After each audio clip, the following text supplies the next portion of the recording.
Oromo-led anti-government protests that began in late 2015, assisted by first the Amhara region and later joined by others, helped bring about the resignation of Ethiopia's former prime minister and the rise to power of the current premier, Abiy Ahmed, on April 2nd, 2018. ፈጣሪ ኢትዮጵያንና ሕዝቦቿን አብዝቶ ይባርክ። Abiy Ahmed, who is an Oromo, was hailed by many as a unifier and ushered a sense of euphoric optimism in the country. He freed political prisoners and removed leaders of banned groups, including the Oromo Liberation Front, from a blacklist. ኢትዮጵያውያን ስንኖር ኢትዮጵያዊ ስንሞት ደግሞ ኢትዮጵያ እንሆናለን። In September 2018, violence spiked as a result of exiled OLF leaders that returned to Ethiopia. It had waged a 4-decade insurgency for self-determination for Oromos. Police said at least 23 people were killed in a weekend of violence, targeting minorities in the town of Burayu, a suburb near the capital city, Addis Ababa. Local residents said shops were looted and people attacked by mobs of Oromo youth that are self-identified as the Kero and elements of the Oromia State Police who stormed through streets targeting businesses and homes of ethnic minorities. The head of the Oromia Region's Police Commission denied accusations that police were slow to respond to the attacks. In August 2019, following a steady increase of attacks on Orthodox churches, clergy, and Orthodox Christians in various parts of the country, members of the Holy Synod of the Orthodox Church were called into emergency session to discuss the escalation in attacks. At the same time, a group of renegade priests announced the formation of a separate branch of the Orthodox Church for the Oromia region without sanction of the Holy Synod. Using defiant and vaguely threatening language, the clergy refused the demand of the church leadership to desist. The church, which has long provided service in the Oromo language in Oromo-populated areas, stated that it would be contrary to canon law to set up a parallel and separate administration for Oromos, and that the church was for all the faithful and could not be divided by ethnicity. After this confrontation, attacks against the church escalated.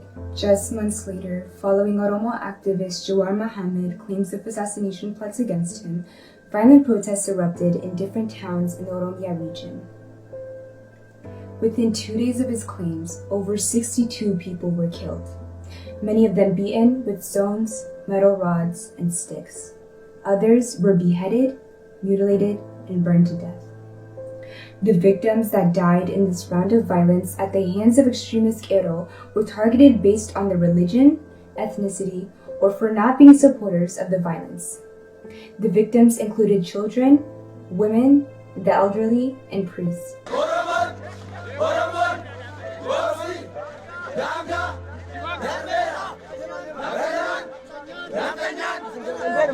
What happened in October 2019 in Ethiopia was a massacre.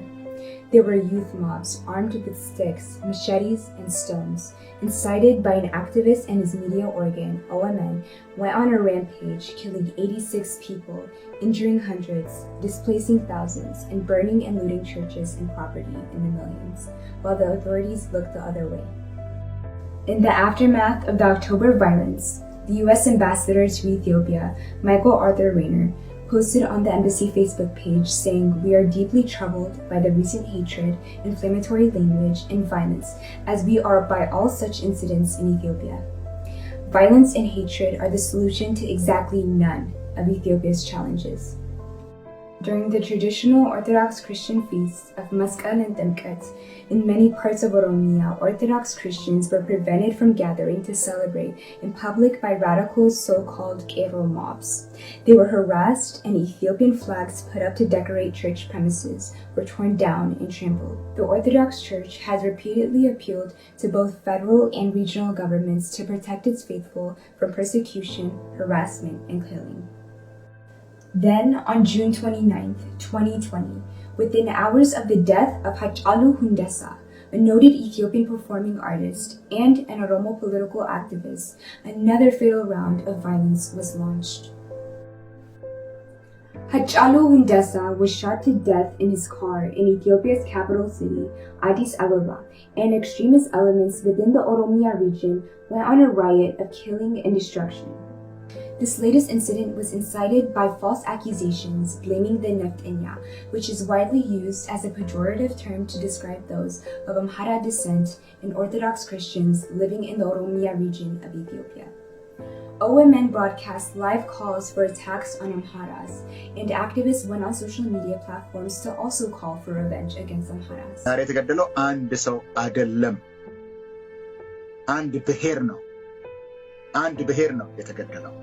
የአዲሱ ነፍጠኛ ስርዓትን ለማምጣት ከጎረቤታችሁ ጀምሩ ነፍጠኛ ከጎረቤትህ ጀምረ ጥረገው እያልኩ ነው። According to eyewitnesses, these calls were answered by extremist mobs on the ground that went on a killing and destructive campaign door to door with a list of non-Oromo residents and businesses. Over 230 people were killed, thousands displaced, and millions in property loss. The stories emerging from the survivors attest to horrors suffered by those killed in barbaric ways based on their ethnic identity and religion, while the regional security authorities looked the other way. These attacks are being falsely characterized by the Ethiopian government as a conflict when they are not.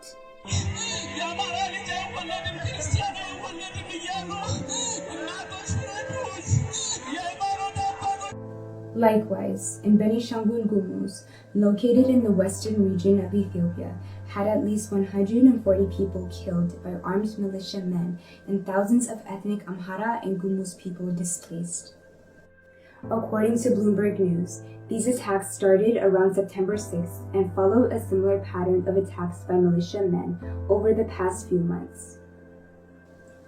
These rounds of targeted killings follow the recent leaked audio tape by the president of the Oromia region, Mr. Shimelis Abdisa.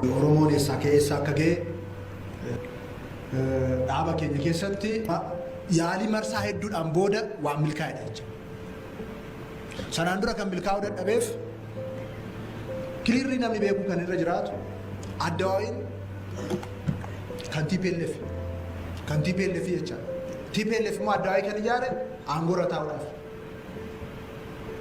angora turudaf nuis badalina kan ijarref angora abu fimiti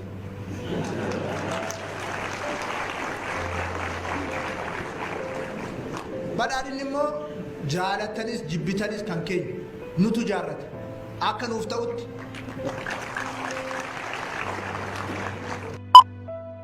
so mirga babi yumma imma ango fana sol qabate jiru hojmaatan cufnee jiru badhaadhina minimum ammaan booda namni gaggeessu Oromoo ta'uu qaba yoo Oromoon ta'an Oromoon eeyyamuufii qaba paartii akkasii jaarrata.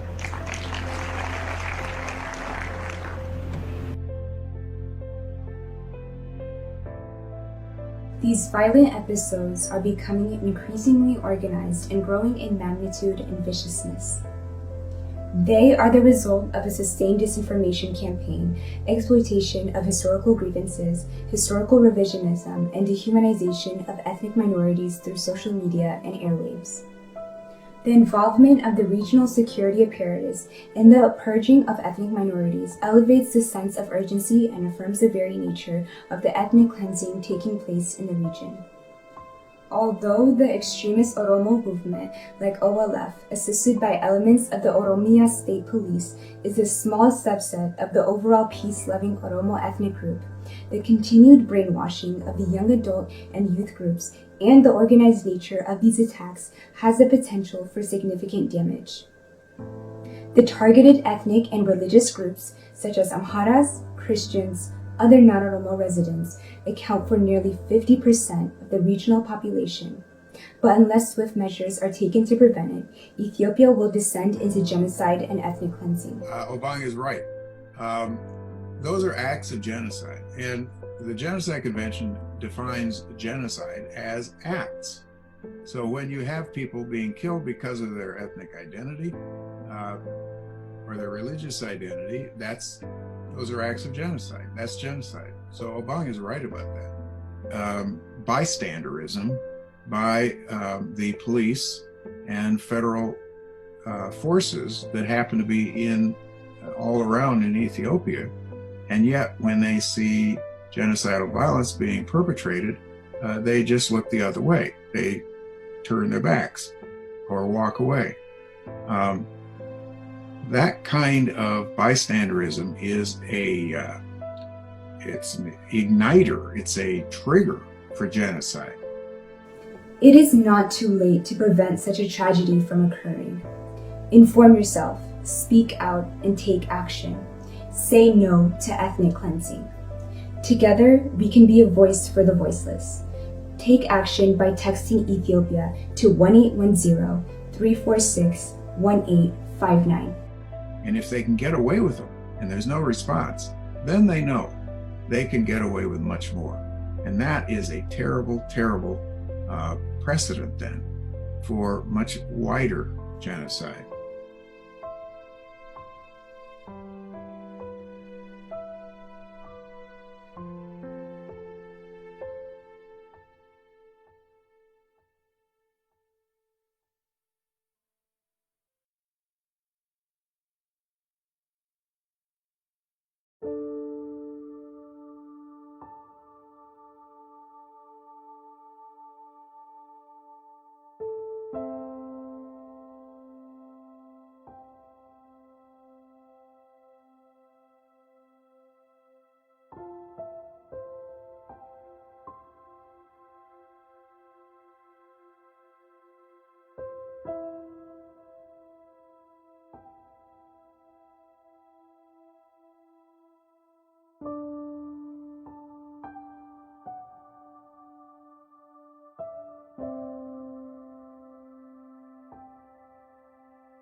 Over 230 people in the Oromia region of Ethiopia were dragged out of their homes, beaten, paraded, humiliated, and killed.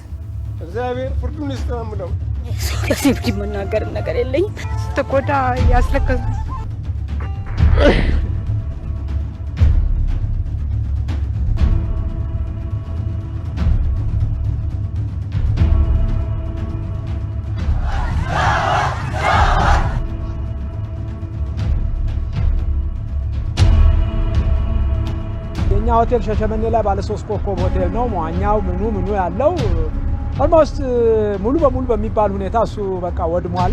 ኤግዛክት ፊገሩ እስከ 290 ሚሊዮን ይደርሳል። What happened, you ask? On June 29, 2020, Hachalu Hundesa, a noted Ethiopian performing artist and a political activist, was shot to death in his car in Ethiopia's capital city, Addis Ababa. He was a prominent figure in the Oromo community who used his music to advocate for political change.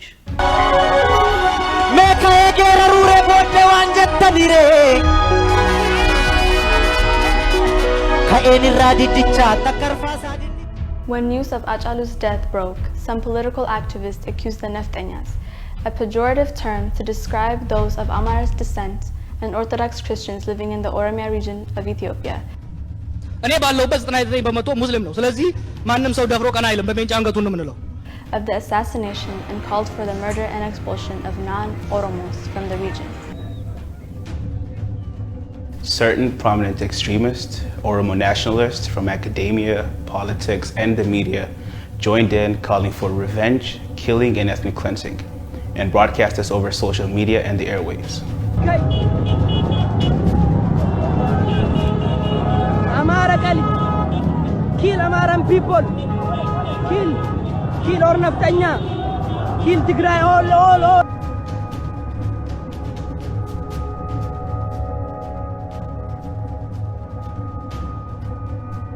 Responding to these calls, violent elements within the Oromia region began a campaign of terror in which they targeted Amharas and Orthodox Christians and went after other non-Oromo residents of the region, killing them and destroying properties.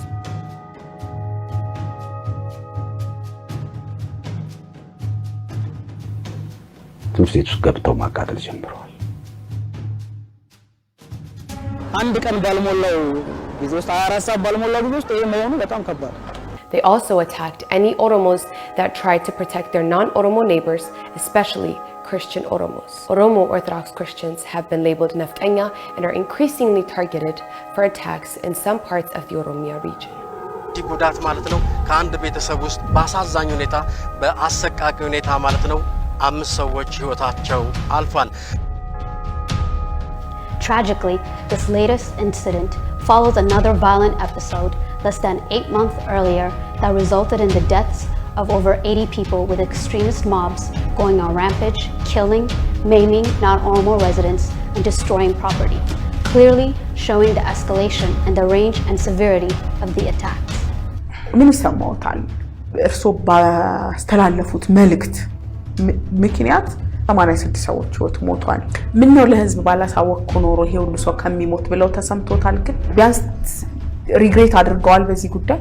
ኖ አልተሰማውም። ኖ What is making each incident worse than the last is the increasingly organized nature of these attacks.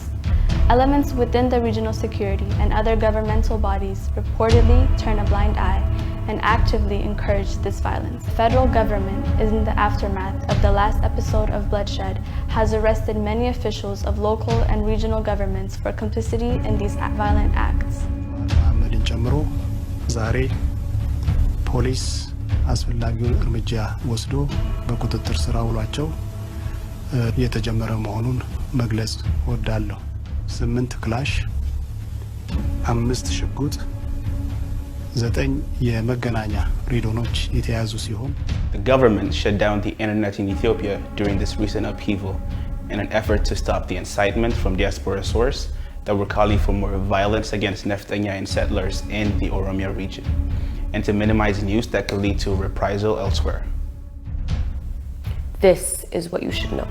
In the 2 weeks after Hachalu Hundesa's death, over 230 people lost their lives in modern-day lynchings. Many women, men, children, elderly non-Oromos raped, beaten, mutilated, their throats cut, and burned.